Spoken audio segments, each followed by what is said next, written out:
G'day, I'm Scotty Tucker. Today I want to talk to you about Biostim Liquid.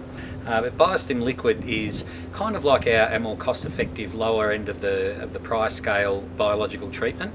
It's a very good product at putting in dams and also ponds to help clean up some of the floating organic material that can be suspended in the water column.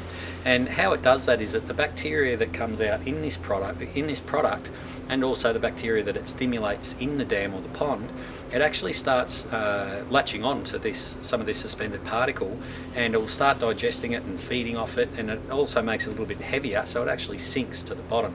So it acts somewhat as a flocculant for sort of organic suspended material. It's a very good product to add into a new dam or a new pond, because it will just give a bit of a kickstart and get some of those biological processes that you want going on in the dam. It's a relatively low dose rate type of product. It's roughly about 1 litre per megalitre is the suggested dose rate, about 20 ml per 1,000 litres for a pond, so a little goes a long way.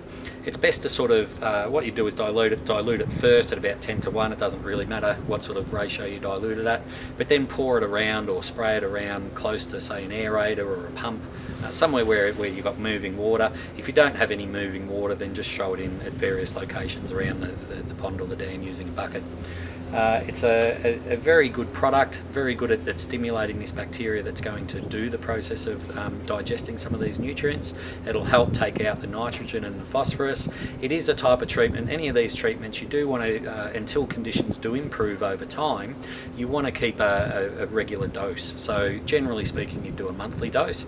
You might adjust your treatment up or down depending on the results that you're getting in terms of how much you treat, or you might extend the time interval between your treating based on the results that you're getting. But until you really, where you're putting it in a situation where you're trying to rectify problems and clean up organics and muck and sludge and organic debris over time, you've got to let it work over time. So monthly treatments is sort of a general starting point. And the reason for that is that bacteria that you're stimulating, it'll go up and then it'll sort of peter out in terms of their numbers and activity. It's kind of like if you take your kids to a birthday party. They roll in there just as normal, then they get loaded up with sugar, they run around like mad for a few hours, and then they go back to normal again. That's essentially what you're doing with these types of treatments. So it's a good idea while you're really trying to break the back of your problems to start off with heavier doses at the start and then back it off in time as conditions improve. These sorts of products do work better with aeration, so if you do have aeration in there, you're going to get better results than if you don't have aeration. So aeration is something that you should potentially consider. But Biostim Liquid, really good in dams, really good in ponds and koi ponds, water gardens, that type of thing. Go a long way into help starving out algae and weed by reducing nutrients that's in there.